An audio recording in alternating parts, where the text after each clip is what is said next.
What led to it was, I guess, our planning going into the next few days. I did meet with Peter McTavish, Jordan Spence's agent, and he wanted to know what our plans were for the defense, building the team here in the off season, and obviously having Drew Doughty back healthy, Brant Clark.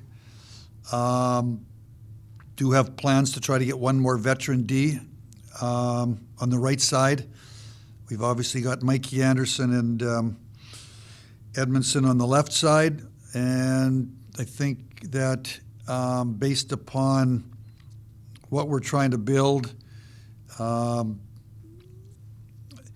going to Peter McTavish. I mean, he's speaking on behalf of Jordan. Peter didn't feel that there was a fit here, and that he would be better served to be elsewhere, and ultimately had no interest in being a seventh defenseman. Obviously wanted to play every night. And obviously there's some things that have to happen between now and July 1st or July 2nd, but basically moved him because I'm not sure he'd be in the lineup every night. So to your point, like you say, you just alluded to it in terms of maybe getting a righty, and if you aren't able to retain Gavrikov, it looks like you need to get a D on each side. Yes, for sure. Yes, we do. I mean, Gavrikov right now, I didn't talk to Pat Brisson today, but I've talked to him pretty well every day this week. Looking more and more like he's going to go to July 1st, but as we all know, I would anticipate that there'll be some players around the league that are UFA that are going to sign between now and Monday. Not sure if Gavrikov is one or if he's not, but if he's not, then we have to obviously go wade into the market and get a defenseman or two. And then I just got one more, and I'll turn your list to others. It looks like you've already kind of sketched out a plan, here in terms of the D, and you've said that it's your first thing on your to-do list. So how are you looking?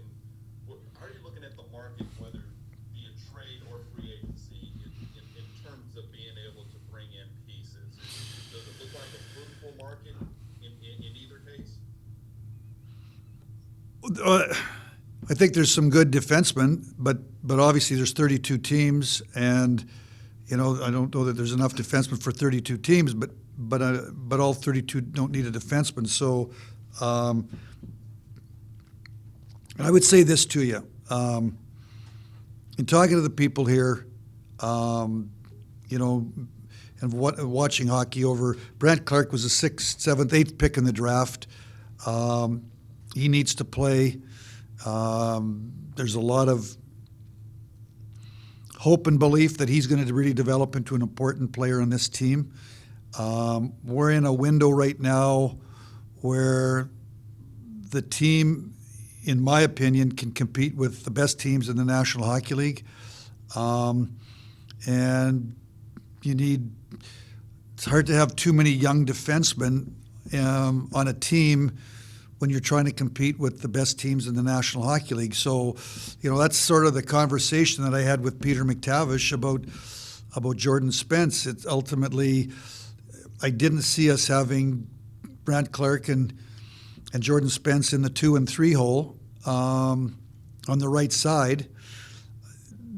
I believe there's room for one. Ultimately, we made a decision on Brant Clark and wanted to give Jordan Spence an opportunity to go elsewhere and to have an opportunity to further his career. Obviously got a couple of draft picks for him, a 3rd-round pick this year and a 6th round next year. And then the 3rd, we ended up moving back, and we got Dallas's 3rd next year and a later pick this year. So ended up getting 3, later picks for Jordan Spence. Now let's see what happens between now and when we come to training camp on the back end.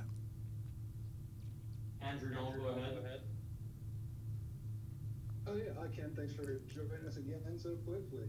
2 times in 1 week here. I wanted to ask you. There was a report. Actually, there were 2 reports. One was confirmed that Vegas has reached out to Toronto about possibly acquiring Mitch Marner's rights, and then there was a subsequent report that you guys had also reached out to them about that possibility.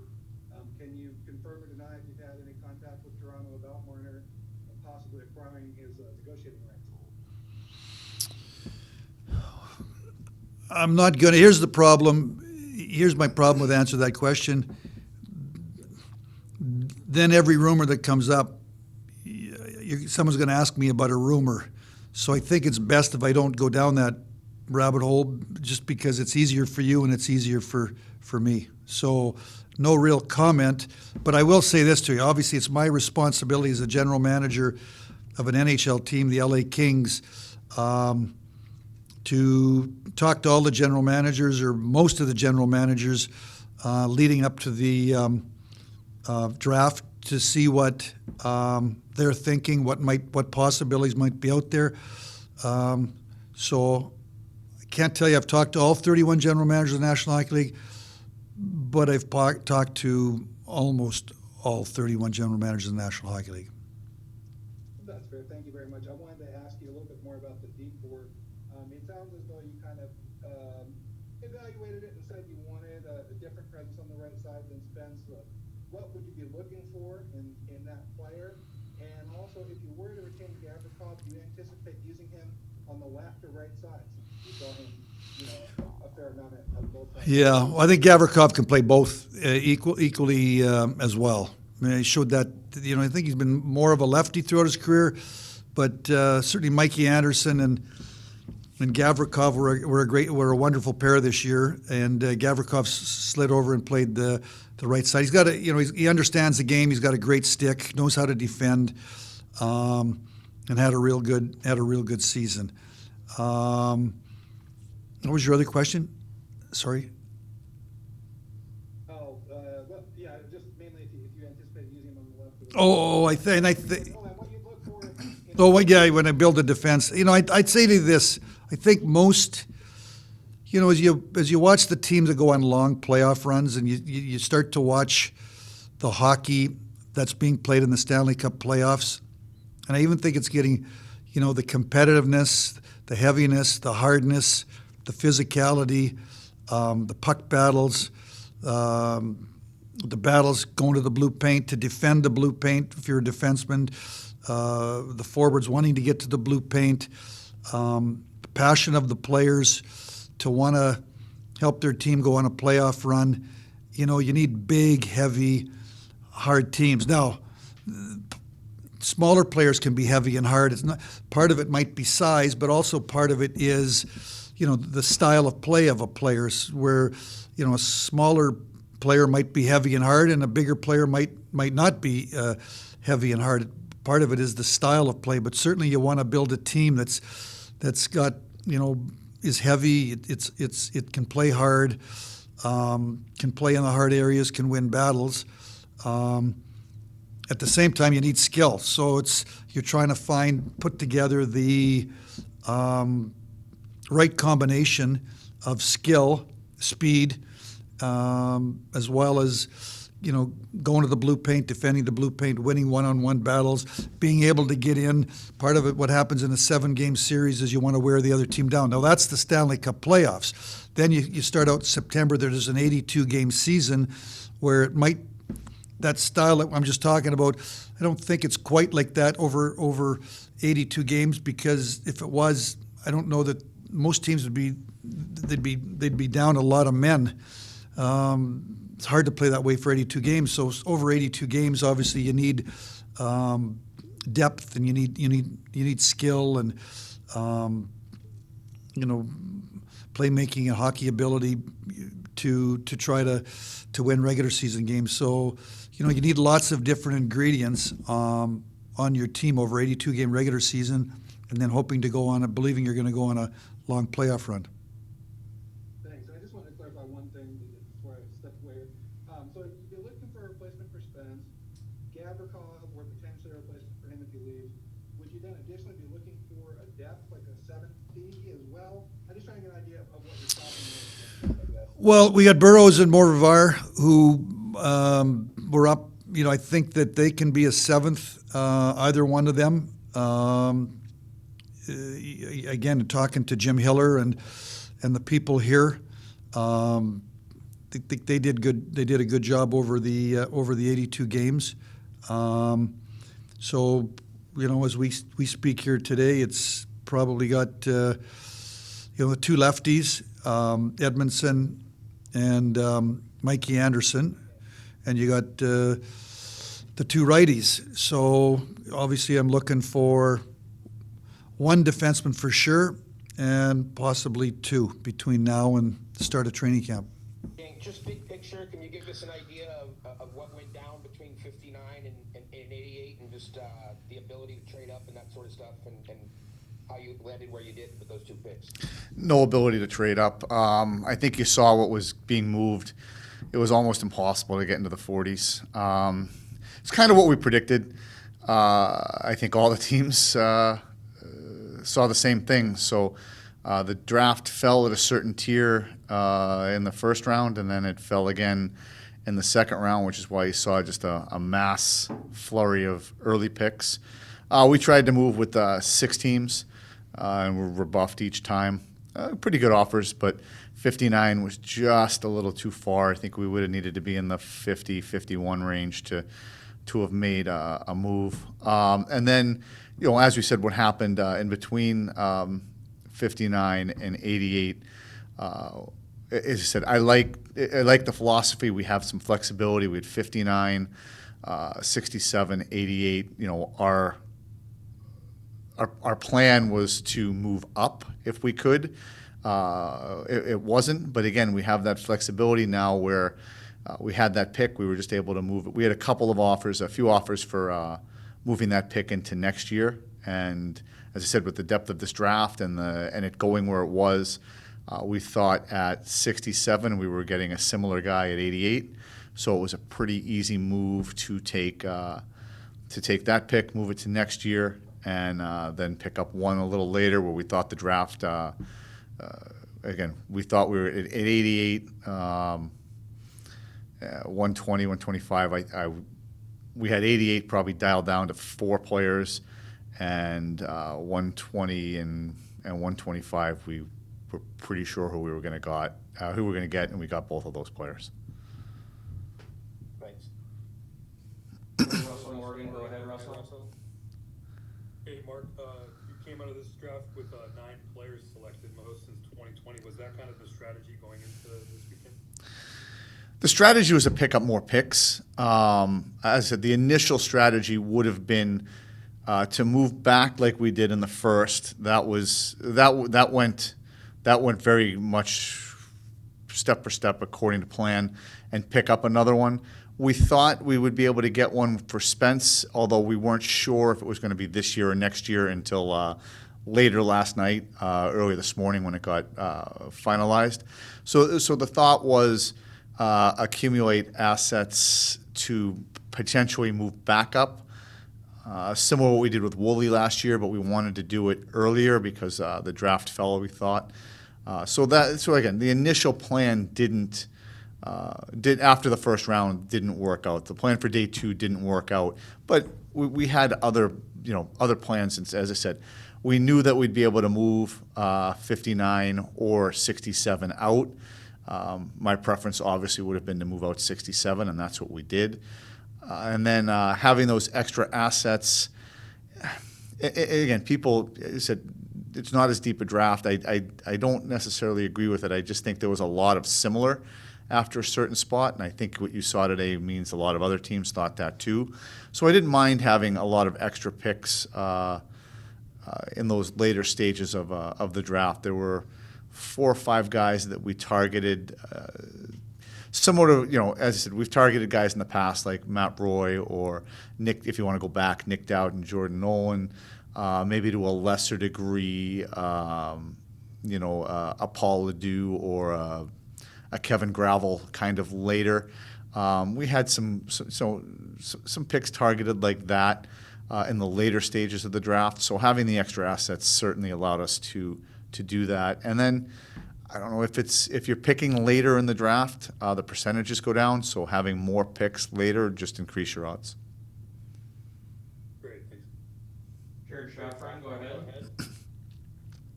Hey, Mark, wanted to ask about you guys today. Seemed like the trend was taking guys in their second year of eligibility.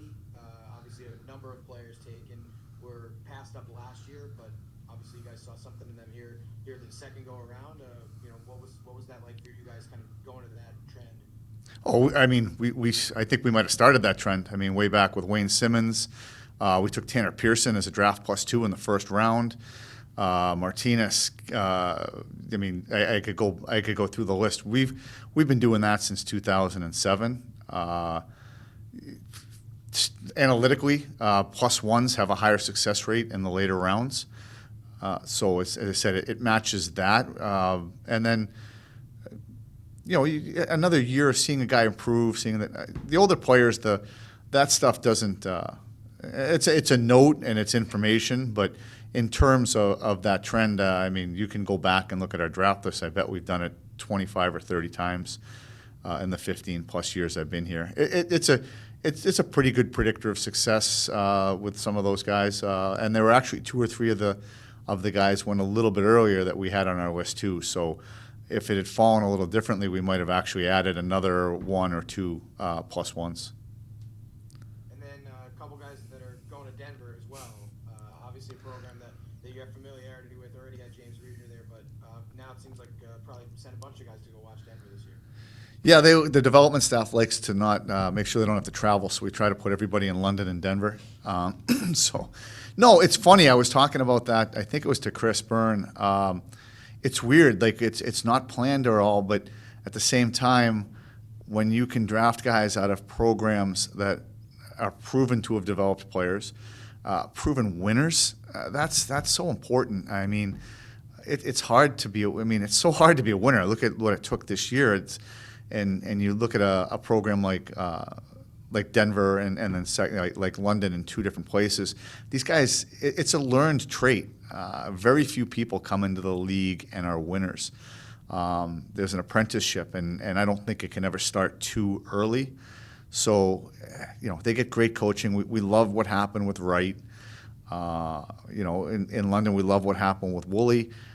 We love the structure of the programs. We love the competition. We love, as I said, I can't say winner enough.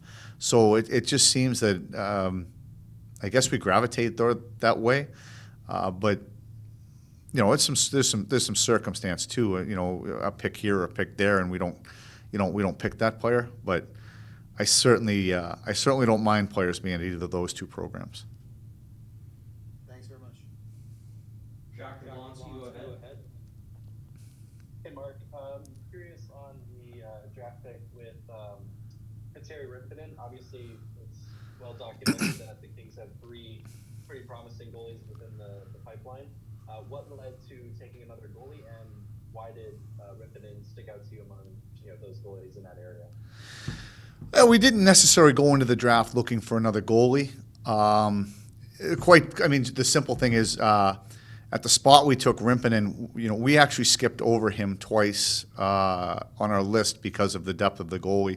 There were tiers that were right around him, so it made it easy to skip. We still had a couple of guys in very similar and closely intertwined tiers to Rimpinen. So, but I can tell you, Christian Ruutu wanted us to draft this guy before the World Juniors. The World Juniors did nothing but increase that excitement and pressure from him. He has a really strong feeling. You see Koskinen had seen him.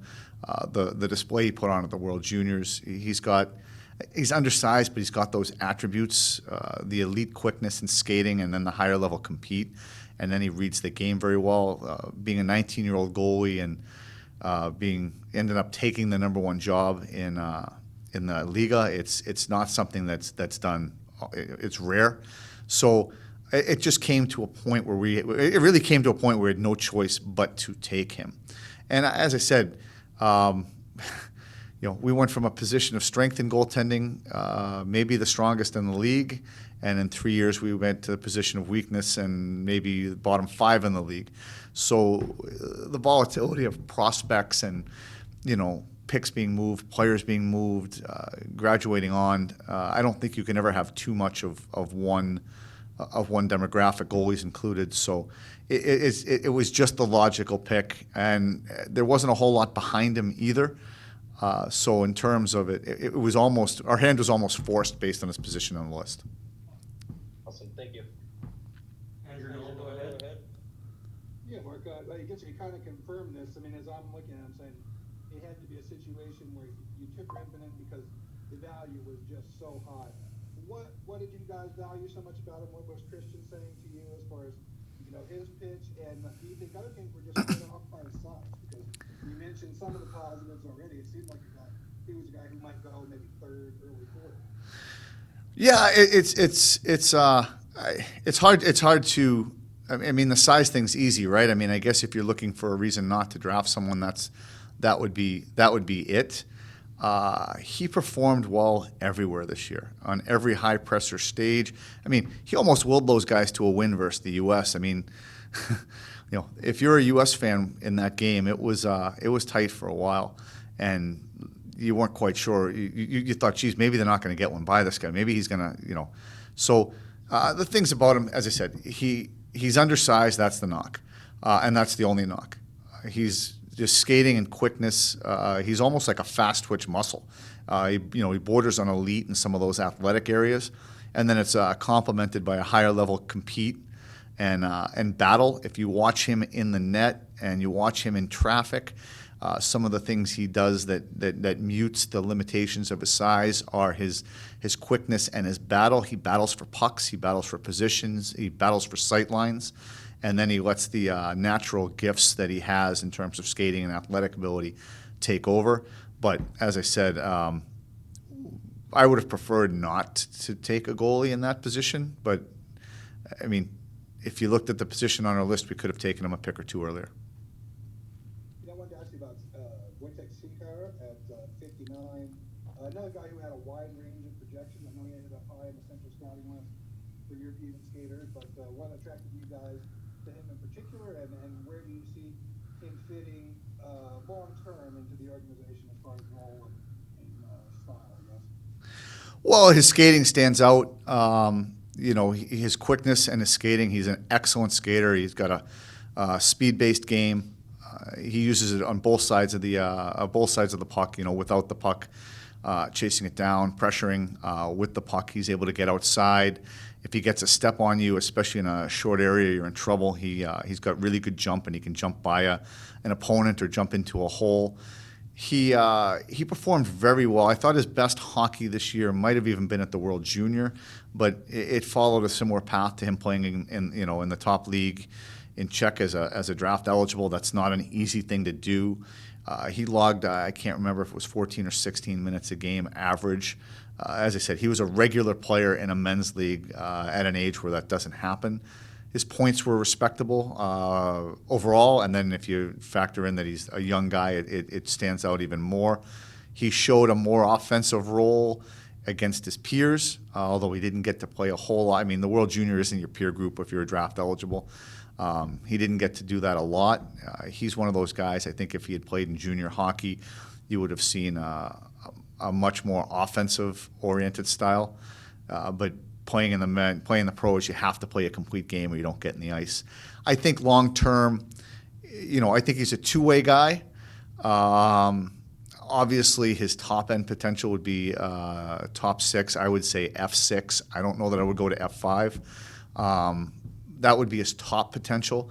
I think his realistic, normalized potential is maybe an F7 that can provide secondary offense. He certainly has the ability to sneak his way onto a second power play at some point in his career, but I also think he's going to be a primary penalty killer guy, an all situations type player.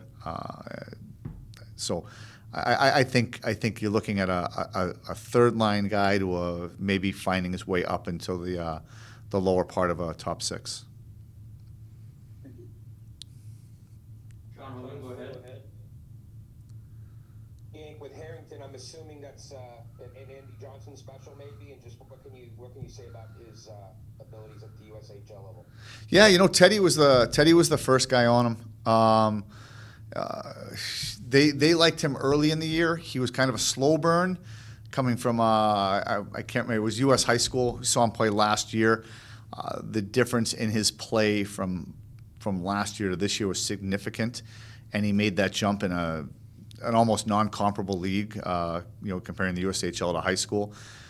His skating was always there, but it even found another step.